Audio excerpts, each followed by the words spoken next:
Saludos cordiales amigos y amigas, bienvenidos una vez más a TV7 Guaranda. Estamos en una nueva entrevista. Esta vez tenemos al magíster Juan Manuel Galarza, vicealcalde del Gobierno Autónomo Descentralizado del Cantón Guaranda. Para nosotros es un placer tenerle en nuestra pantalla. Vicealcalde, bienvenido.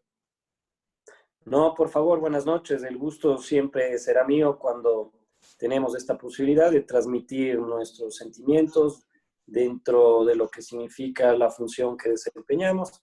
Y por supuesto, mi felicitación a usted porque viene desarrollando una tarea informativa que de una u otra manera permite a los guarandeños, a los bolivarenses trasladar aquellas actividades que venimos desarrollando en función de la colectividad. Muchas gracias a usted. Muy gentil, gracias por la deferencia, Juan Manuel. Bueno, para entrar en materia, ¿cómo le ha parecido a usted su análisis? Yo lo he llamado así, lavatorio de manos por parte del gobierno central. Bueno, no solamente usted, hay varias voces que lo califican y le ponen toda clase de epítetos. De hecho, en este estado de cuarentena, de aislamiento que hemos tenido domiciliario, toda la humanidad se ha visualizado en realidad esa posibilidad de que los seres humanos mostremos nuestra creatividad a través de la infinidad de redes sociales que existen, ¿no? Y programas que circulan en los teléfonos móviles y en las computadoras. Y de hecho, este tema tan importante que usted está tomando, lamentablemente esboza desde esa imposibilidad que hemos tenido como Estado y el gobierno y los gobiernos autónomos centralizados, las instituciones, los actores políticos y como ciudadanos, emprender ciertas acciones que sean coherentes con lo que el escenario y el contexto mundial está requiriendo en este estado de emergencia sanitaria. En segundo lugar, específicamente a su pregunta, claro, con mucha preocupación porque aquí se tiene que hacer un análisis desde la Constitución de la República, en donde se establece en una sección específica varios artículos 164, 165, de las atribuciones y responsabilidades que recaen sobre el presidente de la República cuando existe esta declaratoria de emergencia, en este caso sanitaria. Puede haber otras características que convoquen y provoquen que el presidente de la República pueda hacerlo en el territorio nacional en sus atribuciones.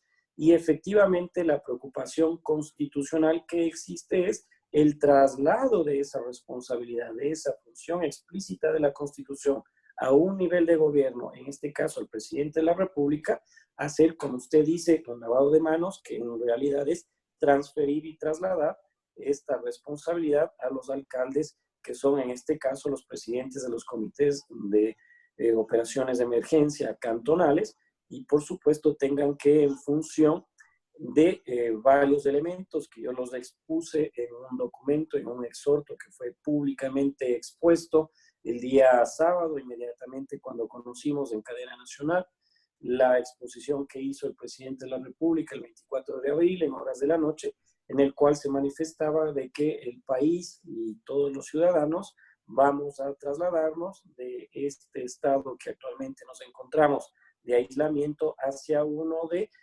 distanciamiento social, cuando en el caso concreto de Guaranda no conocemos, creo yo, dos elementos que son fundamentales que nos van a permitir contrastar y analizar cómo está desarrollándose esta pandemia en nuestro territorio.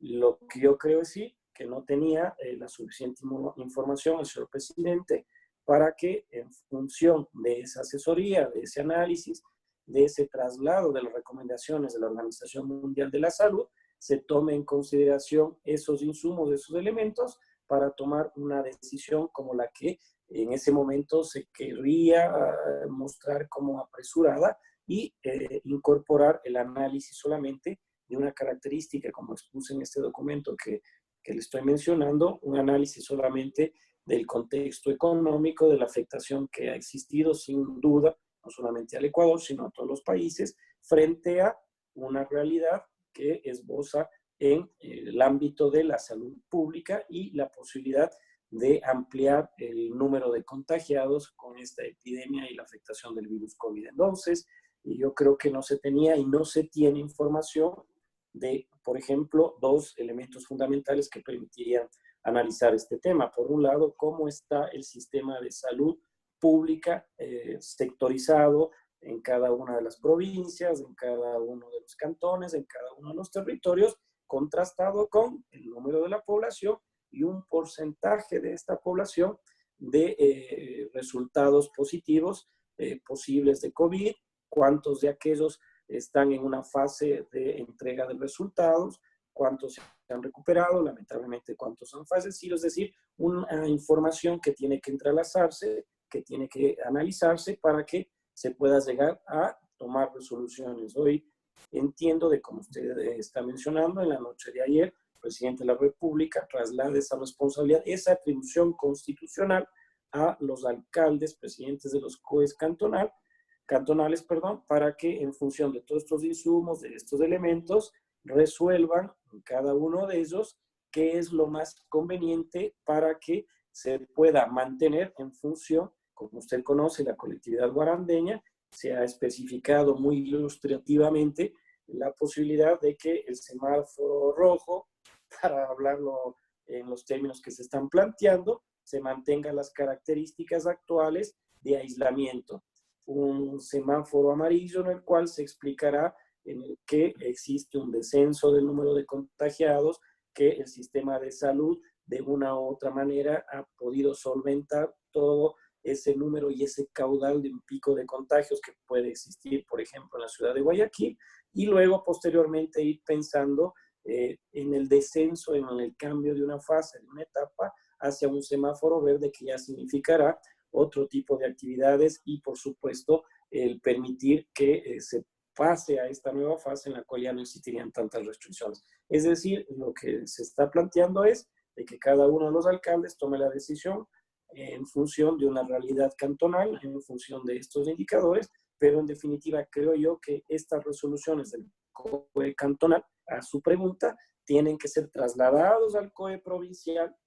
Los cantones de nuestra provincia de Bolívar, así como los 221 municipios, a través de sus municipalidades, de sus alcaldes como presidentes del COE cantonal, analizar esta situación, este lavado de manos, este traslado de responsabilidades, emitir cada uno de ellos una resolución que tiene que ser condensado en los COEs provinciales y estos trasladados al presidente de la República para que sea él quien, a través del COE nacional, puede implementar e instrumentalizar constitucionalmente la disposición expuesta en este cuerpo normativo a partir del artículo 165 y mantener, en este caso, el aislamiento domiciliario, que es la resolución que ha tomado el COE cantonal en Guaranda hoy al mediodía, cuando cada uno de sus miembros ha solicitado el requerimiento del señor director distrital en Guaranda, quien preside la mesa técnica 2,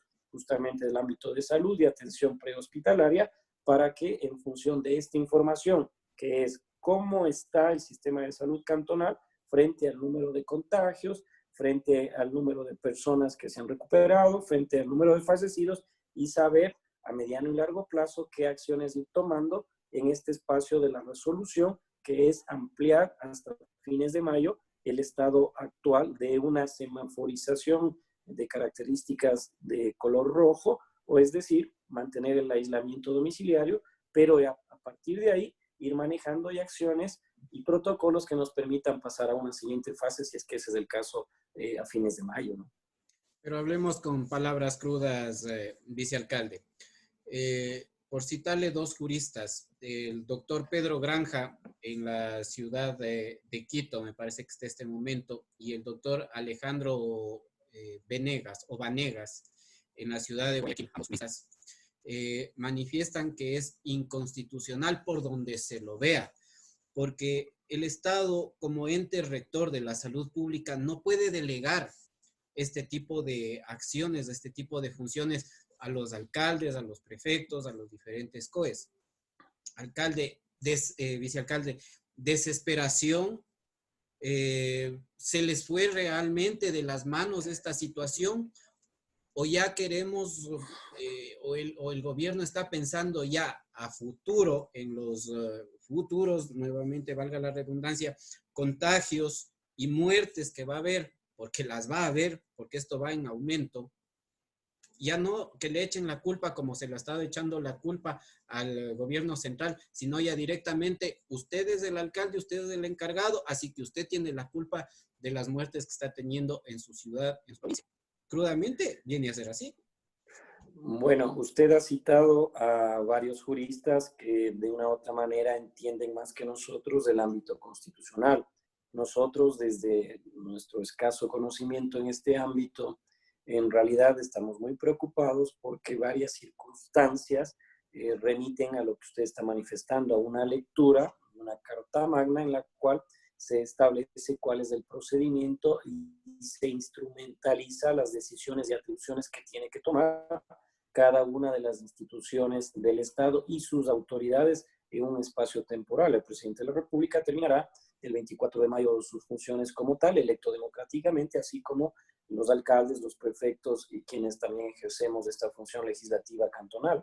Ahora, usted menciona justamente que se trasladan responsabilidades y atribuciones expresas en la Constitución a un gobernante de una nación a través de la Carta Magna, cuando es responsabilidad suya. Justamente esta pregunta fue contestada hace pocos minutos cuando Esbozabi decía que el mecanismo que se tiene que implementar para que se pueda viabilizar y no romper el artículo 165 de la Constitución que usted se ha permitido mencionar, justamente es que los COEs cantonales, en función de la información local, en función de la realidad de cada una de su circunscripción territorial, como presidente del COE cantonal, tome decisiones.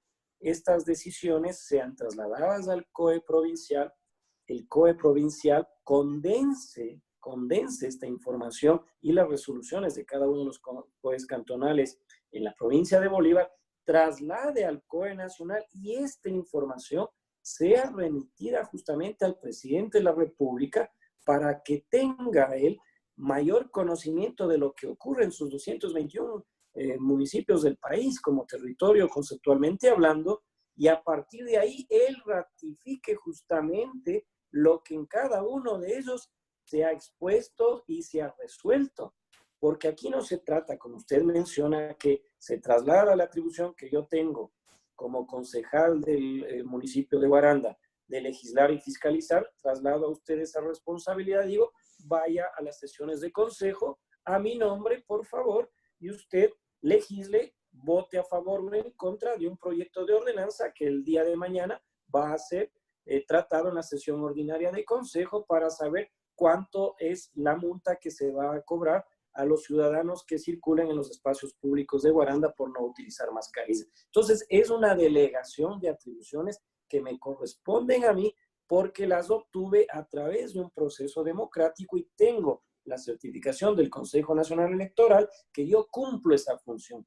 Asimismo, el presidente de la República ganó un proceso democrático y por eso está hoy como presidente de la República y tiene que asumir las responsabilidades que constitucional y legalmente le corresponden y no trasladarla, esa responsabilidad, hacia otros niveles de gobierno y peor aún, autoridades de otros niveles, en este caso, territoriales cantonales. Perdón que le interrumpa. No, por favor, este es un conversatorio, creo que para no hacerlo monótono, por favor, interrúpame cuando usted guste. Claro, ahora, con todo esto y con su explicación muy acertada, ¿no será que la lectura que nos está dando el presidente de la República, y como ya ha salido en ocasiones anteriores en cadena nacional a decir, mi condición física no me permite trasladarme a territorio, mi condición física no me permite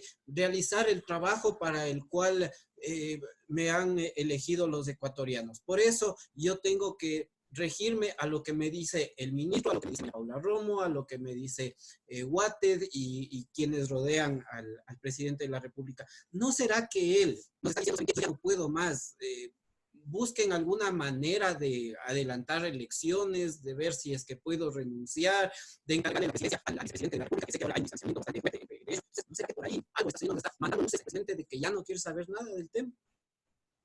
Bueno, no puedo hablar a nombre del presidente de la República, pero sin embargo puedo decirle que lamentablemente este estado de emergencia nos ha convocado a un análisis profundo de la estructura de nuestro estado, del funcionamiento de nuestras instituciones, de cómo las leyes que se han ido aprobando, incluso la Constitución que fue aprobada por la mayoría de ecuatorianos en el 2008 y se decía que era una de las que van a durar 100 años y que pueden ser replicadas en el resto de países porque era vanguardista y era garantista de derechos. Pero sin embargo, en la aplicación, en el análisis, en lo que estamos viviendo ahora en un estado de emergencia, lamentablemente nos muestra frente al mundo desnudos y como un mal ejemplo, en este caso del manejo del estado de emergencia, justamente ante la imposibilidad que han tenido actores políticos, instituciones y en este caso el Estado ecuatoriano a poder solventar el requerimiento de salud pública de sus ciudadanos.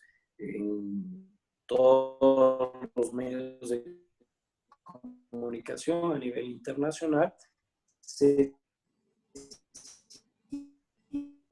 ahí se dice lo que me parece que este es un momento, un punto de quiebre importante en el cual tiene que convocarnos a todos aquellos que queremos tomar una iniciativa de análisis, de debate y consensos, de ir pensando qué es lo que se tiene que hacer en función de una constitución, en función de un repensar concejal, de un órgano legislativo cantonal, y veo que en realidad no somos necesarios en un ámbito de estado de emergencia. Poco o nada conocemos y hacemos dentro de este estado de emergencia declarado por el alcalde el 20 de marzo hasta la fecha. Una Asamblea Nacional que no podía ni siquiera convocarse a sesiones extraordinarias, a sus comisiones, porque no está legislado dentro de normativa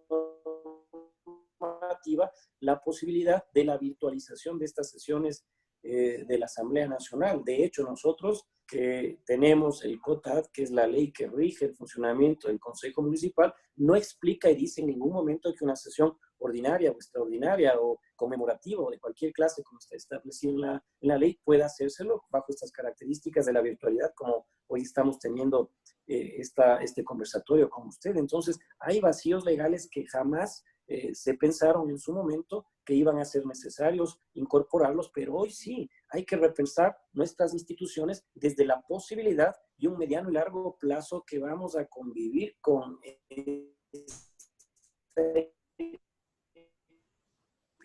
epidemia del COVID y eso lo genera normas que les permiten manejar teletrabajo, pero nosotros vemos que evidentemente ese término coloquial que digo desnudos en realidad nos encontró en estas características. Usted está mencionando una de esas. ¿Cómo nosotros podemos hoy saltarnos constitucionalmente artículos? ¿Cómo nosotros hoy, como alcaldes o como concejales, podemos saltarnos ciertos procesos establecidos en la ley para tratar de una u otra manera atender las necesidades de la colectividad en este estado de emergencia? Entonces vemos que en realidad hay que volver a pensar el estado de constitución y las leyes subyacentes y sus instituciones, que varias de ellas, como he dicho, la Asamblea Nacional, si no era porque le convocan a que trate dos leyes importantes que fueron enviadas por el presidente con el carácter de económicamente urgente la una y la otra de ayuda humanitaria que también tiene connotaciones tributarias. Nunca se reunían sus comisiones ni el pleno de la Asamblea que tiene que llegar a analizarlo en primer debate. Esto de articulado de estas dos leyes enviadas, o nosotros a lo mejor no éramos ni siquiera convocados cuando se hace necesario que en función del artículo 60, letra O del COTAD, el alcalde obligatoriamente en sus atribuciones tiene que hacernos conocer la creación de una partida presupuestaria para atender estos requerimientos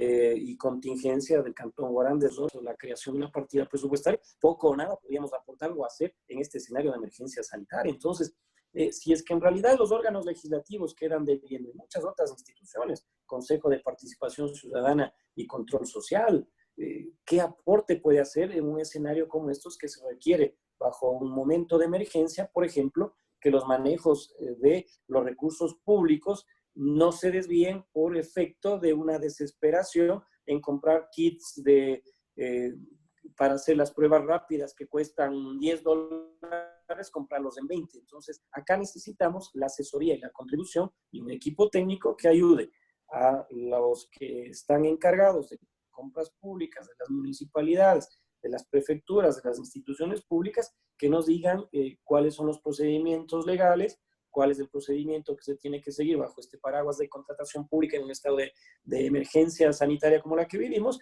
y podamos hacerlo bajo estrictos parámetros de optimización de recursos económicos que, como todos sabemos, son tan requeridos y urgentes ahora, ¿no?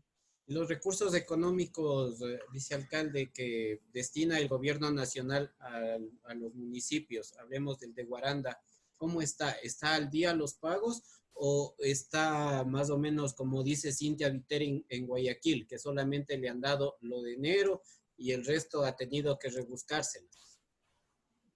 Bueno, vea, respetablemente creo yo que podemos entrar a hacer un análisis y un juicio de valor de los 221 municipios del país, técnicamente hablando, y de cómo han podido ellos manejar este estado de emergencia, esta crisis sanitaria. De hecho, hay estudios de CEDATOS en los cuales, de acuerdo a la percepción de la ciudadanía, porcentualmente a rankear a los alcaldes frente al escenario de esta pandemia. Y lamentablemente, como usted manifiesta, esta alcaldesa está con unos indicadores muy bajos debido a que no ha sido consecuente con aquellos criterios técnicos que se tiene que manejar frente a esta emergencia. Usted y yo no somos expertos epidemiólogos y ni de manejo de situaciones de emergencia para poder nosotros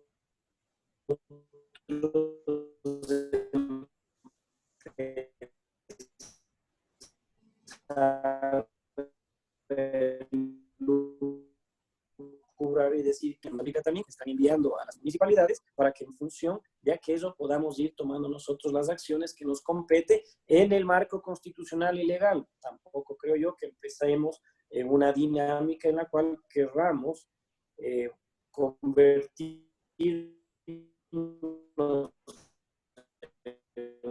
un escenario de Navidad y como otra ciudad. Lo segundo, la historia nos dice que en este país bicéfalo, Quito y Guayaquil jamás han necesitado de las transferencias que el Estado de turno y han dicho: quiero un puente, quiero un aeropuerto, quiero un nuevo puerto, y el Estado ha ido en circunstancias. Guayaquil, creo yo, que su presupuesto aproximadamente 1.500 millones anuales frente a 20 millones de la Municipalidad de Guaranda, para atender su pregunta, el 30% serán transferencias que les corresponde por ley, frente a un escenario de un presupuesto de la Municipalidad de Guaranda que tranquilamente nosotros tenemos por transferencias del Estado ecuatoriano por ley aproximadamente un 93-94%. Es decir, si nosotros en un momento determinado el Estado no nos transfiere recursos, no podríamos ni siquiera cubrir los sueldos de nuestros trabajadores y aquellos que hoy en la línea de batalla han estado: gestión ambiental, ha estado policía municipal, ha estado los funcionarios que de una u otra manera han venido haciendo acciones. Entonces, los salarios del mes de marzo se han podido pagar a los empleados y trabajadores, servidores públicos y trabajadores que se encuentran con nombramiento justamente una preocupación de que algún periodo de aquello se hicieron transferencias en el mes de marzo y de una u otra manera se ha podido solventar estos requerimientos, ¿no? Pero las realidades de las municipalidades son distintas. Ya quisiéramos tener nosotros la holgura que tiene Quito, la holgura financieramente hablando que tiene Guayaquil, que no dependen de los recursos que les transfiere el Estado, sino tienen ingresos propios suficientes para poder solventar las necesidades. Pero esto también puede ser a futuro una imposibilidad de que lo sigan haciendo. No tienen ingresos por el funcionamiento de los dos aeropuertos que son manejados por, en este caso, el Distrito Metropolitano de Quito, que es la Municipalidad de Quito y de Guayaquil. Tampoco está funcionando el aeropuerto, no hay ingresos, la gente no está pagando sus impuestos prediales, no está pagando las tasas, no está pagando contribución por mejoras, no está pagando impuestos prediales urbanos y rurales, es decir, que también se está viendo afectados los ingresos propios de las municipalidades, independientemente del porcentaje que tengan en la construcción de sus presupuestos anuales que tienen cada uno de ellos, ¿no? Bueno, a la luz de las acciones y de las decisiones acertadas o desacertadas que ha tenido el gobierno, ahora la pelotita está en la cancha de ustedes, ¿no? La estuvo desde el principio. Bueno, Usted vaya viendo cómo. Pero ahora con más independencia.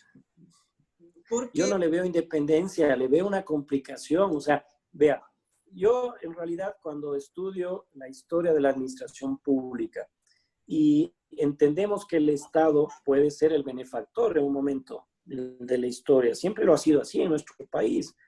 Vamos al Estado, quiero un hospital, al Estado. Quiero un puente, una carretera, al Estado. Quiero algo, al Estado. A golpear la puerta es del papá de todos los ecuatorianos o no, incluso de las autoridades de turno, prefectos y alcaldes. Vamos, los concejales, y si es que tenemos afinidad con el gobernante de turno, presidente, no sea malito, carretera Ambato-Guaranda, vaya a la carretera. Guaranda necesita un paso lateral, a golpear al papá Estado. Ahora, el papá Estado en algún momento pensó en la Constitución del 98 y ahora en el 2008 que se planifique a través de entes que permitan descentralizar al territorio, a estos niveles de gobierno, ciertas competencias, se las llama ahora en la Constitución. Antes eran atribuciones que tenían estos niveles de gobierno. Entonces, yo cuando entiendo desde la Municipalidad de Guaranda, por ejemplo, que el Estado está pensando descentralizar una competencia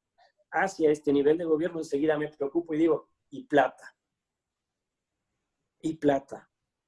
Es decir, nos trasladan responsabilidades, nos trasladan competencias que de una u otra manera estuvieron planificadas bajo un cronograma, bajo un estudio de viabilidad técnica, operativa, de personal y otras características. Por ejemplo, la competencia de tránsito en el 2014, que como perdió el partido de gobierno y su presidente estuvo molesto, transfirió o dispuso al Consejo Nacional de Competencias que inmediatamente se traslade a las municipalidades que no teníamos esta competencia, inmediatamente todos los atributos de la competencia del tránsito. Cuando en Guaranda, por ejemplo, en el 2019 recién se empezaba a pensar que asumamos la planificación del tránsito y algún otro atributo como el que hoy tiene nuestra unidad municipal de tránsito, que es la de cobro de las matrículas. Pero cuando en el 2014 nos encontramos con esta realidad y una transferencia de una competencia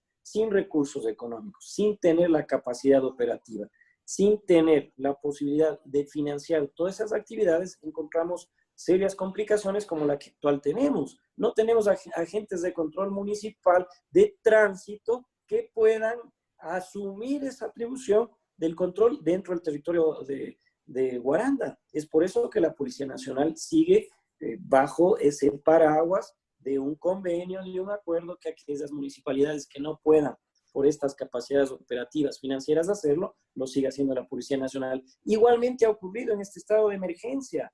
Varias atribuciones se nos ha trasladado a nosotros. ¿Quién le dice a usted, o en qué parte de la Constitución y la ley dice que la municipalidad tiene que emprender acciones,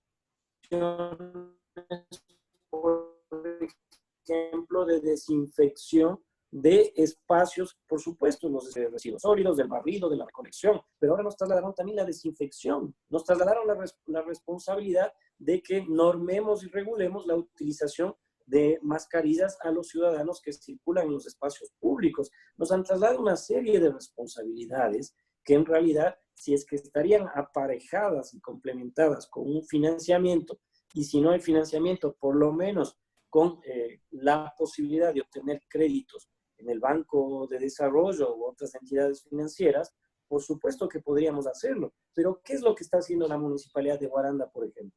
Trasladando recursos que habían sido estimados en diciembre del 2019 para obras necesarias para los guarandeños, incluso dentro de la mancomunidad con Chimbo, San Miguel y Chillanes, para la construcción del relleno sanitario, centro de aprovechamiento de residuos sólidos. Usted sabe que hay que cerrar curva, el botadero que tenemos a cielo abierto, 30 años, hay que construir un relleno sanitario. Y hoy es mucho más urgente porque todos los desechos, la basura que genera Juan Manuel Galarza, son probablemente infecciosos. Yo no me he hecho una prueba rápida, puedo ser una persona asintomática. Entonces, toda mi basura ya no son solamente clasificados orgánico, inorgánicamente o desechos reciclables, sino todos son peligrosos. Y estos residuos domiciliarios, de acuerdo a los protocolos de la OMS, trasladados al COE Nacional y al Ministerio del Ambiente, a nuestra Dirección de Higiene y Medio Ambiente, son tratados por nuestro personal bajo esas características de peligrosidad e infecciosos. Entonces necesitamos construir ese relleno sanitario bajo las características de que esa nueva basura, ese residuo sólido que se genera en nuestros domicilios sea igualmente manejado como los hospitales o las clínicas que habitualmente tienen otro tipo de protocolo. Y ese recurso, para terminar con su pregunta, fue trasladado a una partida presupuestaria que hoy, bajo estado de emergencia, tenemos para el personal médico para contribuir al requerimiento que tienen los agentes de la Policía Nacional, que dicho sea de paso, frente a esta emergencia han tenido una labor titánico de que los ciudadanos entiendan de que las medidas son para ellos, en beneficio de ellos. Por supuesto, atender también el requerimiento de la compra de kits, de la compra de guantes, de la compra de mascarillas, prever la construcción de un cementerio, de un camposanto, en donde lamentablemente tengan que ser inhumados los cadáveres de las personas que han fallecido con COVID-19. Es decir, varias cuestiones que nadie, cuando debatía y analizaba la proforma presupuestaria del 2020, se le ocurrió pensar crear una partida para atender una crisis sanitaria, una emergencia sanitaria o una gestión de desastres. Entonces, de aquí en adelante, ¿qué tenemos que hacer? Lo que está determinado a través de la Secretaría Nacional de Gestión de Riesgos, no solamente tener por obligación constitucional y legal una unidad de gestión de riesgos con un responsable, sino ir creando un sistema cantonal de gestión de riesgos. Esta ordenanza fue presentada por quien habla hace 15 días, ojalá se le dé el trámite parlamentario, para que podamos de aquí en adelante ya ir planificando nuestro territorio en función de la probabilidad de un mediano y largo plazo de la afectación del COVID-19 o posiblemente otras afectaciones de carácter de riesgos que puede existir, ¿no? Me llama la atención algo. Usted dice que se ha tomado los recursos del cerramiento técnico de Curva para la construcción del nuevo relleno sanitario. ¿Por qué no hicieron más bien o cogieron esos recursos de la construcción del nuevo mercado mayorista? Que a mí no me parece que sea una obra chuta elemental, es una obra que puede esperar, e inclusive los mercados, hasta esa mal llamada Plaza del Carnaval o como quiera que se llame eso que hicieron ahí, se podía implementar ahí. Entonces, el relleno sanitario es emergente, es prioritario, es algo que se lo viene postergando muchísimos años. El mercado no me parece tan necesario. Mire, justamente hace 15 días, cuando se convocó a una sesión extraordinaria de consejo para tratar el conocimiento, el punto específico de la creación de la partida presupuestaria de emergencia sanitaria, justamente recibimos los informes de la Dirección Financiera bajo las atribuciones que tiene el alcalde en este estado de emergencia, que él puede disponer bajo su responsabilidad del traslado de partidas presupuestarias de programas que vengan a atender este estado de emergencia y la creación de la misma. Son $998,000 con IVA que van a ser trasladados a esta partida presupuestaria y la compra de 69 ítems más o menos que componen no exactamente, son 69 que componen el plan de contingencia cantonal. Y lo que usted menciona es justamente la observación que hice. No le provoca, a través de la ley, no le convoca al Consejo en este momento la aprobación de esas partidas presupuestarias y su reforma, la primera reforma, sino que es bajo la atribución del alcalde y obviamente la responsabilidad de la unidad financiera y la dirección financiera de dónde se toman estos recursos. Y como usted menciona, fue una intervención que hice yo en esta sesión extraordinaria, pero evidentemente solamente queda para el acta, para una observación, porque no tiene implicaciones de carácter legal mi observación, más allá de que solamente estoy manifestando lo que yo creo que es lo mismo que usted está manifestando, que existen rubros de partidas presupuestarias estimadas en diciembre del 2019 que son menos prioritarias para el momento actual y para hasta el mayo del 2023. Hay que ser responsables. Nosotros terminamos nuestra función en mayo del 2023. No puedo yo planificar más allá de aquello. Tengo que extender la posibilidad de mi proyecto político circunscrito a ese espacio temporal en esta administración. Y lo que yo digo es que esos 500,000 de los 998 que fueron tomados para la construcción del Centro de Aprovechamiento de Residuos Sólidos, o relleno sanitario, si quieres, el nuevo término que se utiliza, el Centro de Aprovechamiento de Residuos Sólidos, y creería yo que no debían haber sido tomados los recursos de ahí. Podrían haber sido tomados, por ejemplo, del programa del Consejo Municipal.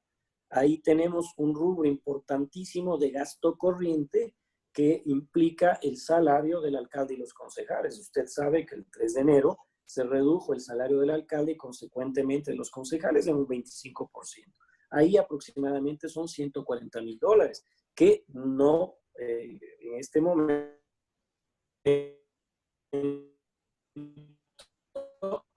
no van a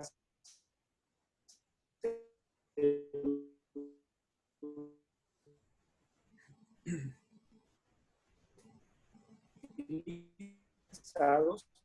financiar este proyecto. Imagínese usted cuándo vamos a volver al Teatro Nilo en las actuales circunstancias a utilizar este espacio. O sea, en realidad ahí estuvo aceptada esa decisión de que tomar recursos de ese programa y esa partida presupuestaria de obra pública para trasladarla acá a la de emergencia. Se tomó también el rubro de $150,000 también de la construcción de un paso lateral provisional entre Negroyaco y Pircapamba, que había estado previsto hasta que se construye el nuevo paso lateral. Es decir, como usted menciona, la administración pública nos pide que seamos eficientes en el manejo de los recursos financieros, y estos recursos financieros son necesarios para solventar una emergencia, y hay que priorizar gastos, y hay que priorizar obras, y hay que priorizar.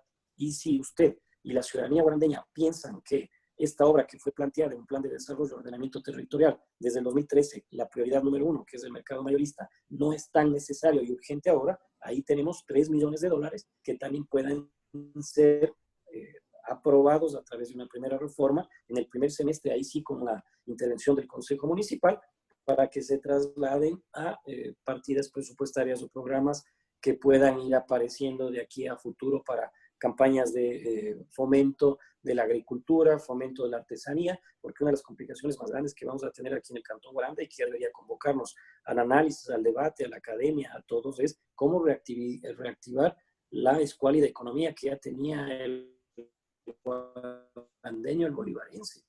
Hay personas, 7 de 10, 6 de 10, que lamentablemente viven según los indicadores que anteriormente manejaba Semplades para los niveles de pobreza, que nos llegaban a $2 con 12 centavos diarios. Entonces, es una complicación que yo le veo a futuro, que tenemos que seguir trabajando otras metas como COVID-19, que en un momento se lo tiene que hacer, ¿no? Hablando de complicaciones, ¿cómo está su relación con el alcalde?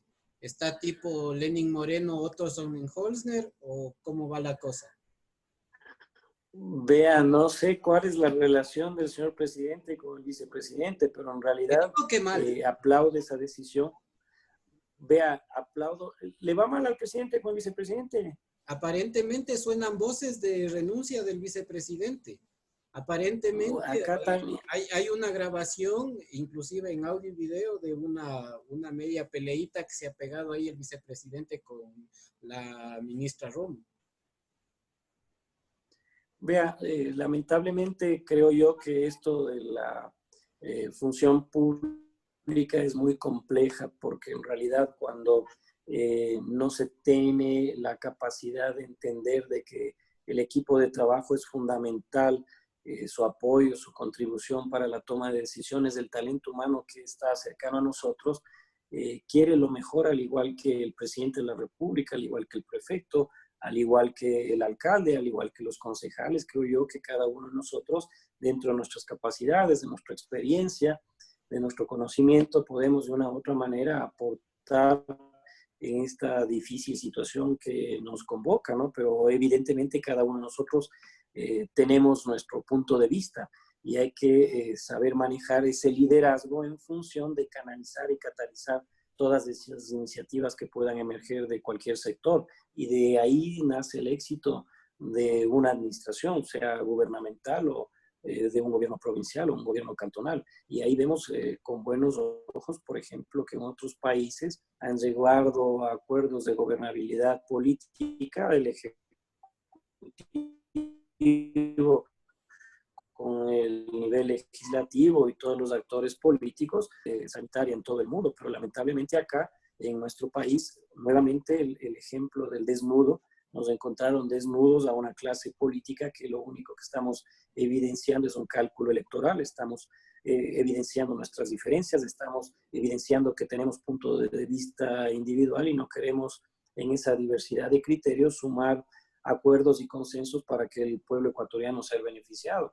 Y es lamentable la posición del presidente de la República, le digo desde mi parte humana, que tenga que salir a los medios de comunicación y decir, vean, soy una persona adulta mayor, tengo enfermedades preexistentes, tengo, no tengo esto que me impiden salir a estar con ustedes. A mí me parece que hemos elegido un presidente de la República no para que esté, en este caso, yendo a visitar hospitales, le hemos elegido no para que esté él requiriendo a los vehículos si tienen o no salvoconducto. Cada uno de nosotros tenemos la función, y la función del presidente es la de gobernar, de tomar las mejores decisiones, de llegar a acuerdos o consensos en un amplio abanico de una mesa de diálogo con el resto de actores políticos. Yo creo que el escenario del presidente fue, creo yo, debió haber llamado a los líderes políticos de los partidos más importantes que actualmente tiene nuestro país y llamar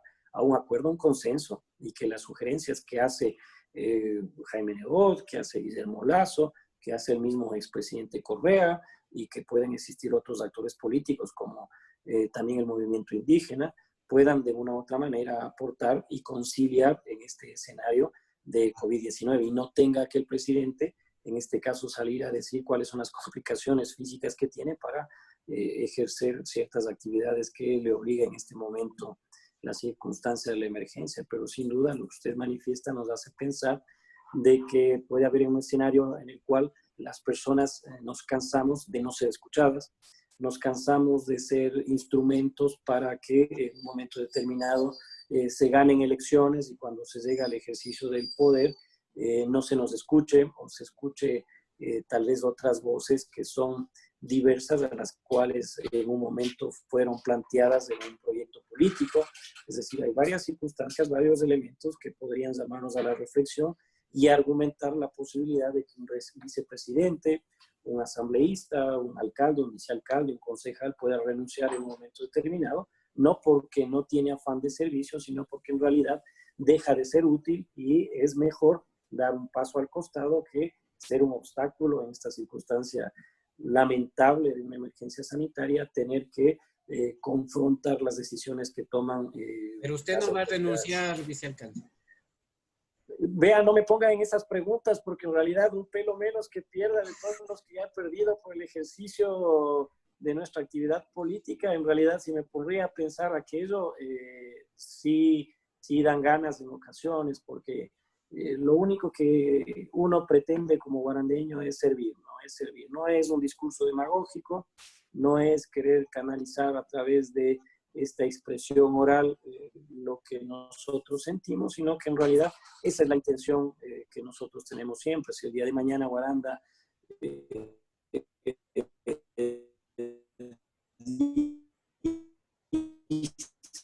o un movimiento para un proceso de elecciones de un gobierno parroquial cercano a Guaranda o en algún domicilio cercano, lo haría, y por la provincia y por el país también lo haría.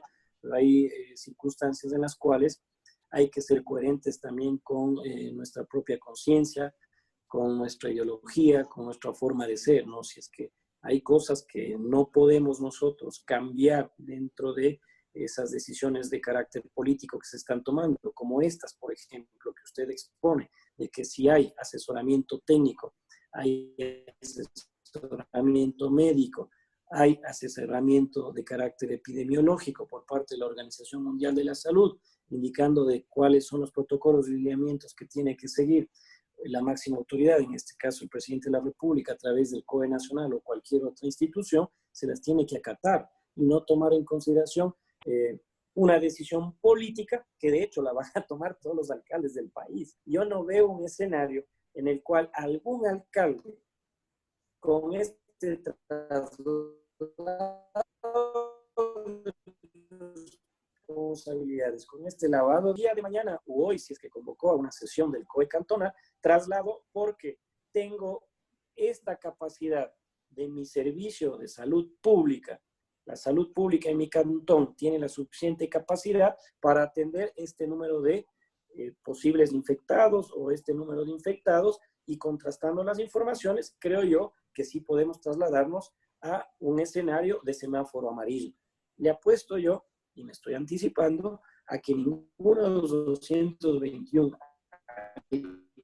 alcaldes, presidentes de los COEs cantonales va a tomar esta decisión técnicamente. Lo va a hacer en función de una apreciación y un cálculo eminentemente político. Y eso es complicado y lamentable para lo que está ocurriendo en el país. Porque si es que existe un cantón en el cual tiene la suficiente capacidad, sus establecimientos de salud, su infraestructura, el personal médico sanitario suficiente y el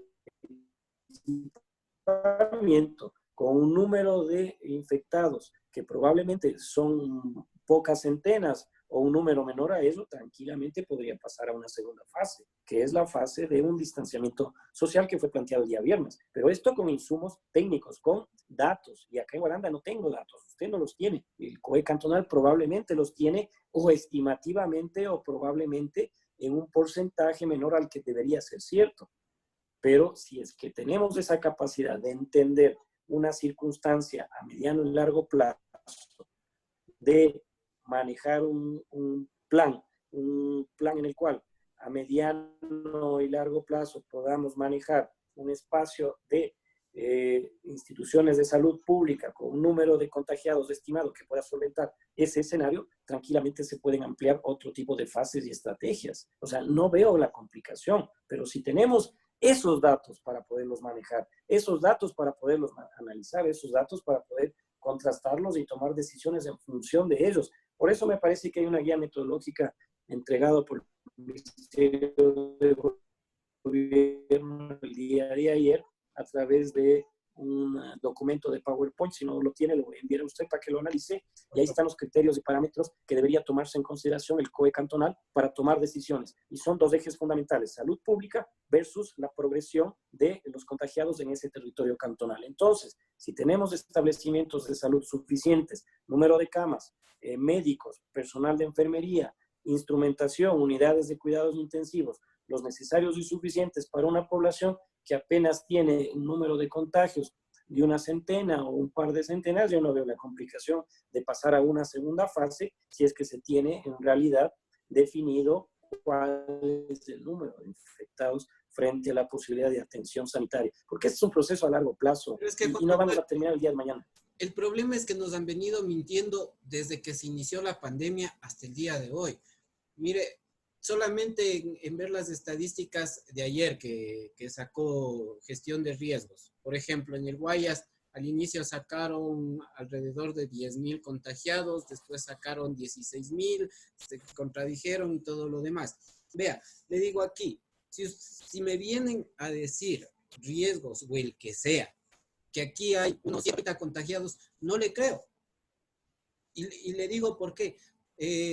Una persona que no voy a decir el nombre, solamente en Caluma me decía, David, en Caluma debe haber alrededor de unos 50 contagiados.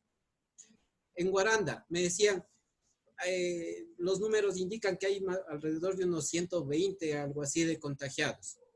Yo le puedo decir, Juan Manuel, que debemos estar bordeando los 300 a 500 contagiados. Y le digo, y no hay que sorprendernos. ¿Sabe por qué? ¿Y por qué le decía hace un momento que ahora la pelotita está en su campo y ustedes deben saber jugar? Porque lastimosamente el guarandeño y el bolivarense nos hemos portado indisciplinados. Porque ha habido aglomeraciones en los mercados. Mire, el día jueves anterior, yo me fui a dar una vuelta por el mercado mayorista, por el sector de las papas, que inclusive hubo hasta incomodidad porque fui con la cámara y estuve filmando a gente que ni siquiera utilizaba mascarilla y estaban vendiendo. Gente que estaban ahí hablando de tú a tú. Se supone que tenemos que tener un distanciamiento al menos de 1,5 metros para hablar con una persona. Estaban así, a una distancia casi hasta de darse un beso a las personas. No se ha cumplido con el tema pico y placa. Aquí, el que quiere sacar el carro saca y se va donde le da la santísima gana. Las camionetas van repletas de gente a Pircapamba, a Vinchoa, a donde les da la santísima gana, y como en días normales, o sea, la gente amontonada como costales de papas uno sobre otro y van así, y sin mascarilla. Entonces, digo que la pelotita está en sus manos. ¿Por qué? ¿Qué tal si ya tenemos este mes de mayo, que ya ustedes pueden tomar sus propias decisiones, realmente endurecer las medidas que se han venido teniendo? Y no de pronto con tratar de sacarle dinero a la gente y decirle, vea, $40 le vamos a multar si usted no cumple con un horario estimado o si usted no tiene la mascarilla. No. Poner multas de 200, de 300, de $500, Juan Manuel. Y si no cumplen con eso, entonces llevarles a hacer trabajo comunitario que buena falta nos hace en la ciudad, en los alrededores. O sea, empezar ya a endurecer las medidas porque lastimosamente somos indisciplinados, no cumplimos los guarandeños con absolutamente nada de lo que nos han dicho. Y de ahí pensar en siquiera en querer irnos a un semáforo del rojo al amarillo, estamos locos. Peormente al verde, Juan Manuel. Vea, su preocupación, David, es la mía. Ahora, lo que sí le requiero a usted es rigurosidad científica. O sea, no podemos manejar falacias o estimaciones que no son reales y lamentablemente eso ha ocurrido en nuestro país. Por eso le digo, no tenemos datos ciertos. Si en realidad un cantón tiene la capacidad financiera de comprar 100.000, 200.000, no sé cuántas necesite de acuerdo a su población, para estimar y saber el número cierto de personas contagiadas, recién ahí estamos ampliando el escenario de tener un instrumento, un elemento de manejar protocolos y análisis de carácter técnico y saber cómo manejar estos estados de emergencia. Vea, nos gusta investigar, a usted también, David. Me gusta investigar sobre todo países extremos. Asia ya sabemos lo que está ocurriendo, tienen una cultura totalmente diferente a nosotros, pero fuertes, tienen una cultura definida y tienen una característica diferente, siendo parte de la Unión Europea, tienen decisiones que nos llaman la atención, los países nórdicos. Y ahí se maneja en 2 vías. El ministro de Salud de Suecia, por ejemplo, es un experto que trabajó en la Organización Mundial de la Salud, trabajó en el campo, es decir, en África, en muchas epidemias, trabajó en el laboratorio manejando el ébola y viendo cómo pueden solucionar esta epidemia que también ocurrió en este continente africano, y él manejó de 2 vías el ámbito de la aplicación de aislamiento y de distanciamiento social. Suecia jamás entró en un momento en el cual se expuso a la ciudadanía toques de queda, restricciones vehiculares, más allá de explicarles y decirles, ustedes son ciudadanos de este país que son lo suficientemente capaces de entender la circunstancia en la cual estamos viviendo. Un país de 10 millones de habitantes tiene 2.000 fallecidos, con un número de contagiados de aproximadamente 20.000. ¿Qué ocurrió en España y en Italia? Vea usted el contraste, o sea, tome usted el análisis comparado de dos escenarios culturalmente similares, están dentro del mismo continente.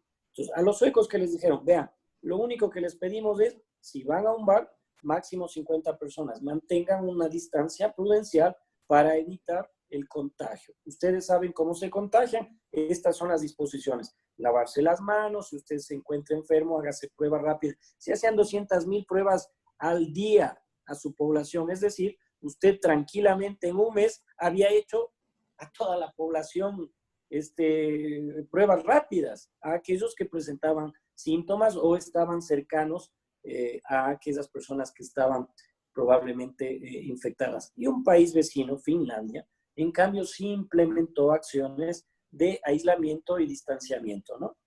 Paulatinamente se fueron abriendo los escenarios en los cuales las escuelas, los colegios, las instituciones públicas y otros pueden ya pasar, hablemos del término ecuatoriano, a un semáforo verde. Pero ellos nunca tuvieron semáforo rojo, pero culturalmente ellos ya saben cómo manejar estos estados de emergencia. En nuestro país, Aquí son millones de vivísimos. Vea, por favor, usted me está poniendo ejemplos en los cuales evidenciamos, y es un informe y un análisis que debemos, primero el informe, ser recuperado, y segundo, analizado. ¿Cuántos infractores hay del toque de queda? ¿Cuántos infractores hay por el pico y placa? ¿Cuántos infractores hay por la sanción de la no utilización de mascarilla? ¿Manejamos adecuadamente los protocolos desde la municipalidad hacia los ciudadanos en los espacios públicos de mercados, por ejemplo? Vea en Quito, la policía metropolitana ha tenido que batallar, y utilizo el término batallar, con los vendedores informales en varios sectores de la ciudad. O sea, no se entiende cómo, en función de la salud pública, en función de su propia salud individual y familiar, se exponen al contagio bajo esas características. Entendemos, no es del discurso, pero entendemos de que puede existir necesidades de carácter económico. Ya hemos dicho, la informalidad es un porcentaje bastante importante de la población del país, que según el escenario que se plantea fatalista de estas personas es que o muero de COVID en la casa o muero en la calle de hambre o viceversa, ¿no?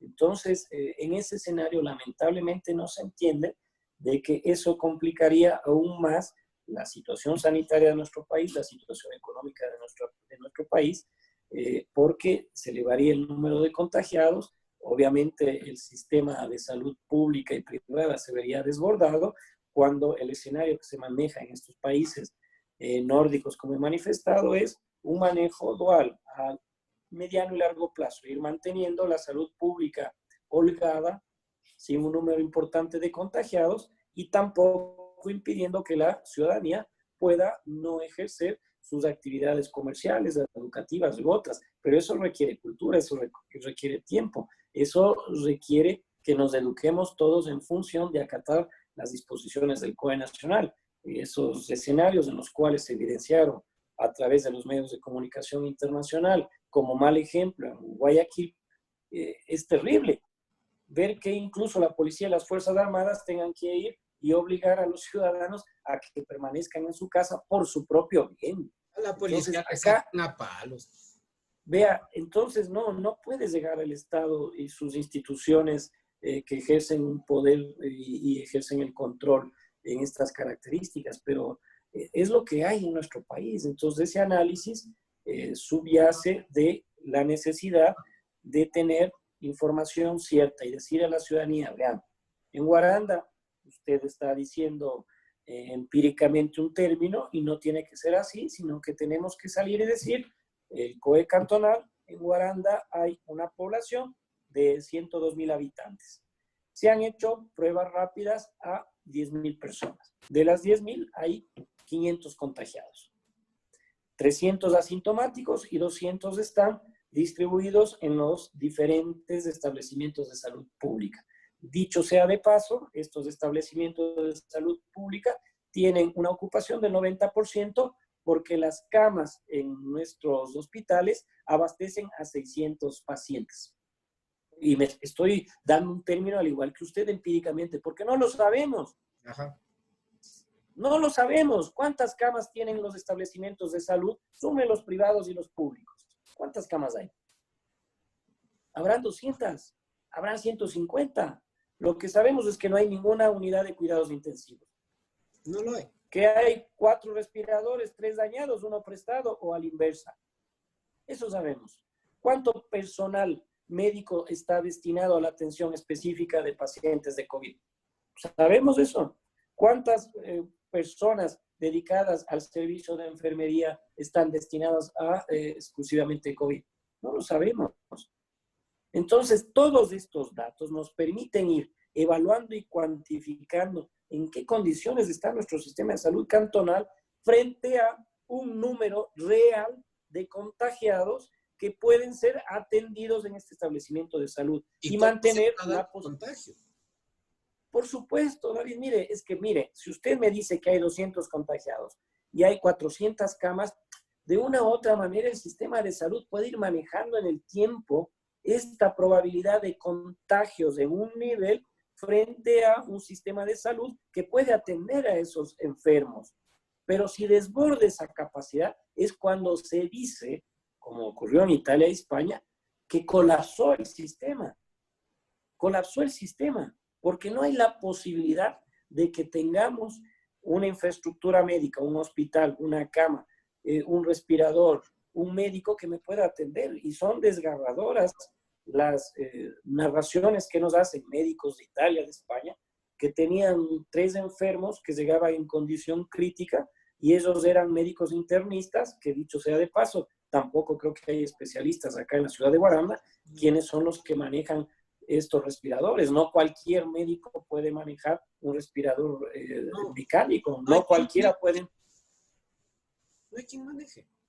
Entonces, vea, las noticias desgarradoras de estos países dicen que tenían 4 o 5 personas y tenían que sacar el oxígeno a alguien que estimaba que no tenía probabilidades de sobrevivir para darle el oxígeno y la respiración mecánica, automática a alguien que sí tenía. O sea, llegar a tener esa capacidad de un médico de decidir quién vive y quién no, no es lo que se quiere en un escenario probable de una contaminación excesiva, un contagio excesiva de la población de cualquier cantón del país. Entonces, estos datos ciertos a través de las pruebas rápidas nos permitirían tener un indicador fundamental que se contrasta y se analiza con el sistema de salud cantonal y ahí ir manejando acciones que permitan equilibradamente manejar estos 2 parámetros en el tiempo e ir decidiendo si es que se abre o no la probabilidad de que los funcionarios públicos de instituciones que tienen la necesidad de hacerlo vuelvan a trabajar en un escenario que no se complementen o no vayan juntas en el mismo horario, que se tenga que manejar protocolos y acciones que deben ser ya trabajadas por el COE cantonal ante la probabilidad de un paso en el mes de junio a un escenario de semáforo amarillo, saber qué va a ocurrir con la provisión de servicios públicos nuestra. Se van a seguir manejando bajo los mismos protocolos los mercados mayoristas y el 10 de noviembre. Se va a abrir la posibilidad de prestar el servicio del camal municipal. Se va a abrir la posibilidad de la plaza de animales. Es decir, hay que ir manejando esto en función de datos ciertos e insumos de carácter técnico que nos permita, en función de estos criterios, tomar decisiones. De lo contrario, como usted menciona, son datos empíricos que saldrían de la apreciación de un alcalde, la apreciación de un COE cantonal, y diría, no queremos, estamos bien, seguimos en rojo. Pero digan o argumenten por qué. O queremos pasar al amarillo. Chuta, tienen tantos contagiados, colapsado el sistema de salud pública, tienen miles de muertos y quieren pasar a un escenario de semáforo amarillo, donde ya se amplían las posibilidades de movilizarse en los espacios públicos en un horario mucho más amplio, que ya no sea solamente el último dígito de la placa de un vehículo que pueda circular un día, sino se lo puede hacer en dos. Es decir, hay varios escenarios y restricciones que se manejan en cada uno de estos colores del semáforo que son manejables por la población y permiten ejemplificar, pero atrás de eso hay decisiones que se tienen que tomar en función de criterios técnicos e indicadores ciertos, no estimaciones. Estimado David, hay que ser rigurosos científicos, hay que desarmar a quienes manejan las redes sociales con noticias falsas y hay que decir la verdad a la gente, hay que decir la verdad y con claridad, que nos entienda, utilizando analogías, ejemplos de qué es lo que está pasando, porque no todos sabemos ni conocemos los términos actuales que se están manejando en el argot médico ni de conocimiento epidemiológico. Vea, y justamente con lo que usted este momento manifiesta, le voy a contar una anécdota. Días atrás, bueno, yo también salía con la mascarilla, los guantecitos y todas las de ley. Días atrás le fui a visitar... No use guantes, no es necesario. Sí, le fui a visitar al doctor Gustavo Camacho en la Dirección Distrital de Salud y me decía, David, no uses guantes. Decía, pero no sé, me siento un poco más protegido y me decía, no, porque el virus, tú en lo que has entrado a la oficina ya has tocado la silla, ya has tocado la mesa, el escritorio, puedes ya llevar el virus en los guantes y ahí eso se queda. Entonces, haciendo una reflexión, hay una cadena comercial grande que queda por el sector de la Plaza Roja. Obviamente no voy a decir el nombre por temas comerciales. Pero en esta cadena a uno le obligan, o al menos lo que me han dicho, le obligan a ingresar puestos los guantes. Lógicamente que le ponen afuera su alcohol, su gel y todo lo demás. Pero el rato que usted ingresa, empieza a tocar los productos. Empieza a tocar, a ver, este cereal no me gusta, este ya casi me gustaba. Puede ya ahí existir algún tipo de contagio. Ya se puede ir repartiendo el virus. Y no sé si sería complicado o cómo se podría llegar a esta gente y decirles, ¿saben qué? No obliguen a las personas a utilizar guante porque ahí definitivamente puede estar ingresando el virus, sino más bien lo que decía y lo ha manifestado el doctor Camacho, llevar el gel o llevar el alcohol y cada 5 minutos, cada 7 minutos de estar sanitizándose las manos. Creo que debería ser así.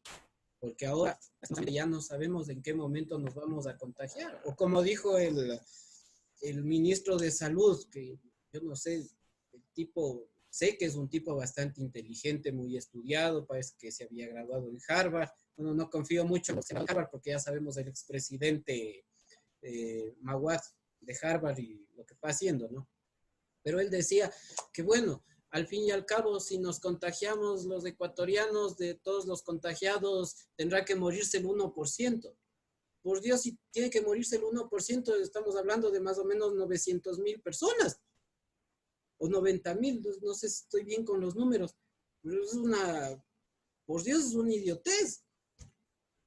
Entonces, imagínense, hay que saber bien a qué medidas tomar, con quiénes tienen que darnos las reales medidas y sobre todo, como le digo a Juan Manuel, ya para ir finalizando esta interesante conversación, ya la pelota está en la cancha de ustedes.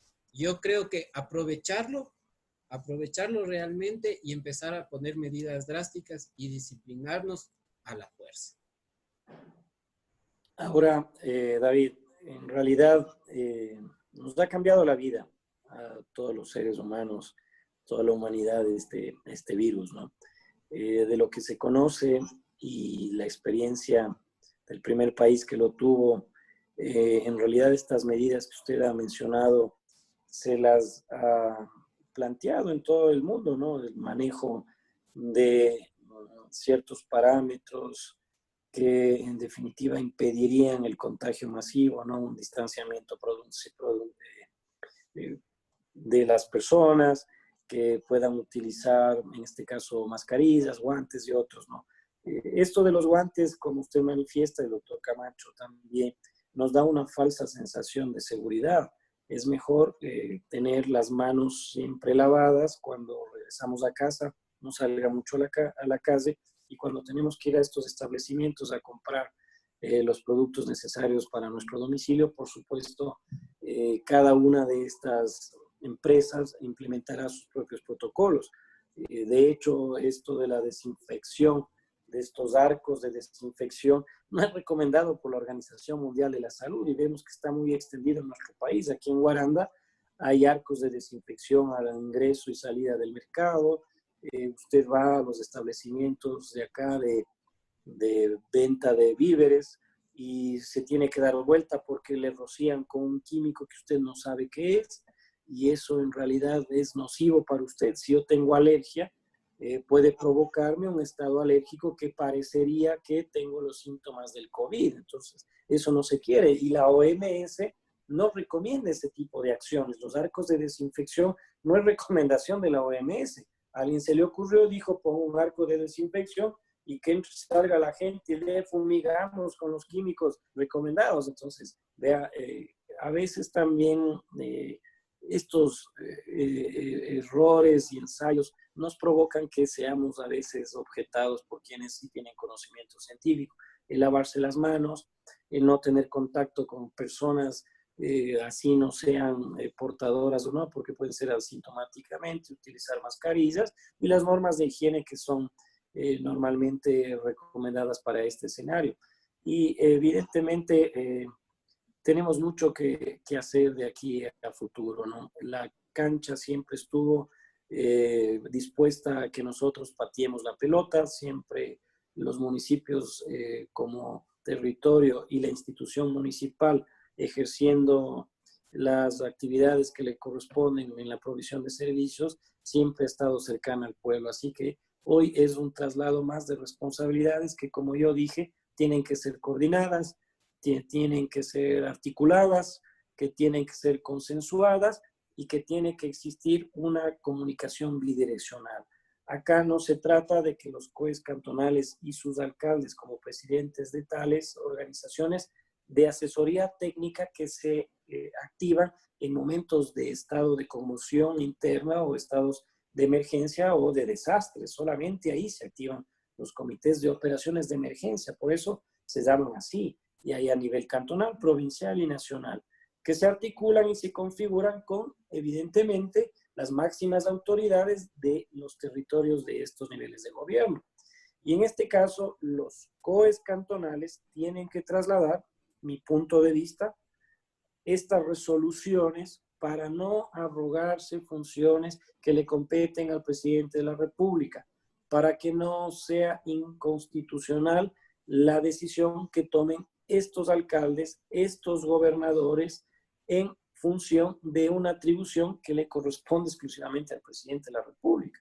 Entonces, yo creo que la resolución del COE de Guaranda, el día de hoy al mediodía, cuando se resuelve mantener durante el mes de mayo, y agradezco que hayan aceptado el exhorto que yo hacía el día sábado con un documento público, tener toda esta información cierta, toda esta información necesaria en lo que resta del mes de mayo, tener la suficiente cantidad de pruebas rápidas, saber ya no empíricamente, David, sino saber en realidad si esos 300 que usted dice o son más o son menos, son los contagiados, manejar un cerco epidemiológico, manejar los planes de emergencia y de mitigación, etcétera, etcétera, y ir reduciendo esta posibilidad.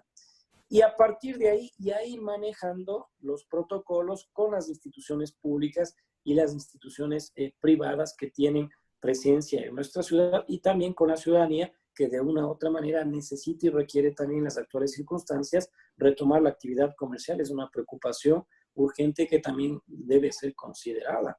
La mayoría de los guarandeños son funcionarios, somos funcionarios públicos, y de una u otra manera, algún momento el Estado tendrá que pagar lo que por ley nos corresponde de acuerdo a nuestra función.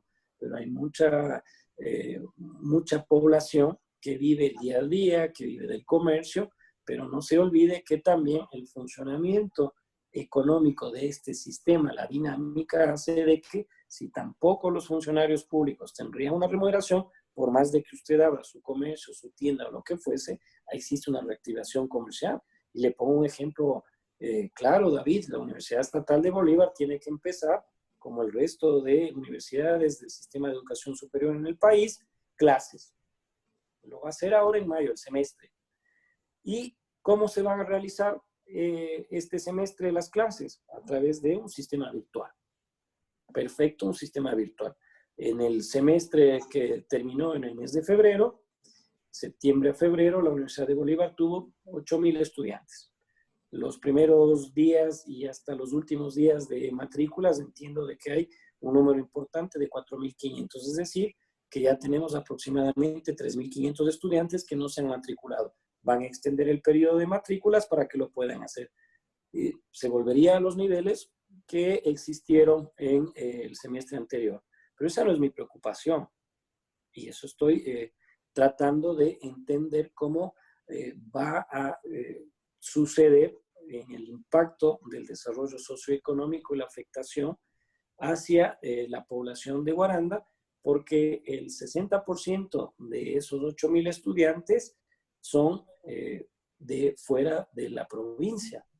Son 6,000 estudiantes que vienen de Chimborazo, de Tungurahua, de Los Ríos, de Guayas y otras provincias. Pongamos en promedio, David, que esos, no le pongamos 6,000, 5,000 estudiantes. La mitad, si quiere, el 50%, 4,000. Esperemos la estadística del sistema de educación superior y que nos diga en realidad cuántos estudiantes son de fuera de la provincia que ya no van a venir. Estos estudiantes, de una u otra manera, alquilan un cuarto, un apartamento, de acuerdo a su capacidad económica. Pongo en promedio $100.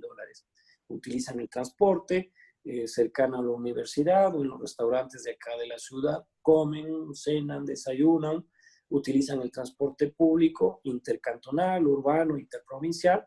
Yo estimo $300 por estudiante. Multiplique usted por 4,000, son aproximadamente 1.200.000 que va a dejar de percibir mensualmente Guaranda. Multiplique usted, no le digamos que permanece abierta la universidad los 12 meses, digamos que hay un periodo de 2 meses de vacaciones, 10 meses. ¿Quién se perjudica de esa imposibilidad física de que los estudiantes de la Universidad Estatal de Bolívar, que no son de la provincia, vengan acá a gastar o invertir en educación? Entonces son complicaciones que en realidad se tiene que ir sumando a aquellos otros que provocan el que no se le pague en este caso a los servidores públicos, que no se les pague a los profesores, que no exista el sistema financiero con su dinámica, por más contraída que sea en la ciudad y en la provincia de Bolívar, permite solventar y sostener también la producción agrícola.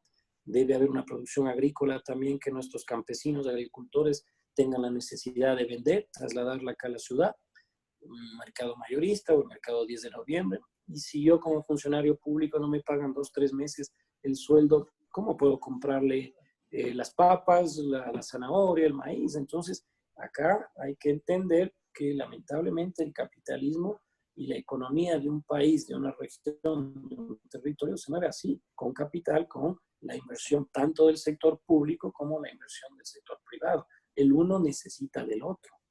Así que yo no le veo por ningún lado que también se tome en consideración esta particularidad de que hay funcionarios públicos que no se les ha pagado el salario, por ende no tienen recursos que les permita solventar sus necesidades en los mercados locales o en los supermercados donde hagan las compras de sus requerimientos básicos. Y por el otro lado, también existe un sistema o un sector importante de la economía, una población económicamente activa de nuestro cantón, de la provincia, que no es funcionario público, que vive de la agricultura, que vive del comercio, que requiere también trabajar. ¿Y cómo lo puede hacer? Con autoridades que tomen decisiones, no mediante análisis de carácter técnico, ni estimaciones de que todo está yendo bien o que todo está yendo mal, sino claramente tener una radiografía, perdón, el término médico, de qué es lo que ocurre con el sistema de salud pública local, provincial, y qué es lo que ocurre con la progresión de infectados de COVID-19. E ir manejando estos números para poder ir tomando acciones en el tiempo, que de hecho vamos a tener que aprender a hacerlo en la planificación de nuestra vida y de nuestras instituciones. Así que agradecerle, David, en esta parte final y en hacer entender a la gente que tenemos que adecuarnos hacia aquello que significa este punto de quiebre del aparecimiento de nuestras vidas de este virus que tanto ha afectado a los seres vivos y obviamente a aquellos que han tenido familiares que han fallecido, lamentablemente, pueden decirnos a ciencia cierta cuál es el dolor que se siente, que ha sido este momento tan difícil para la humanidad. Así que muchas gracias, David, a usted. Cuando lo requiera o tenga alguna información de primera mano, seguramente le estaré llamando, le estaré transmitiendo para que usted pueda tener mayores elementos y nos permita en este momento manejarnos el ámbito de la posibilidad de una futura conversación con usted, que me ha agradado mucho esa vitalidad que le pone a las entrevistas y sobre todo esa frontalidad que nos caracteriza a los jóvenes. Yo todavía digo que soy joven, aunque ya no tanto. No, ni yo. Un abrazo a usted. Bueno, muchísimas gracias al señor vicealcalde de la ciudad de Guaranda, Magíster Juan Manuel Galarza. Estaremos en los próximos días, en las próximas semanas, seguiremos en contacto, vicealcalde, porque quedan muchísimas cosas en el tapete y con usted siempre es un gusto conversar, se puede abordar todos los temas que se requieren. Muchísimas gracias, vicealcalde. Buenas noches, muchas gracias. Muy buenas noches. Y con todos, muy buenas noches. Muchísimas gracias a todos quienes han estado junto a TV7 Guaranda a través de la www.cabina7.com. En Facebook nos encuentran como TV7 Guaranda y recuerden que transmite Cabina 7 Radio. Muchísimas gracias y hasta una próxima oportunidad.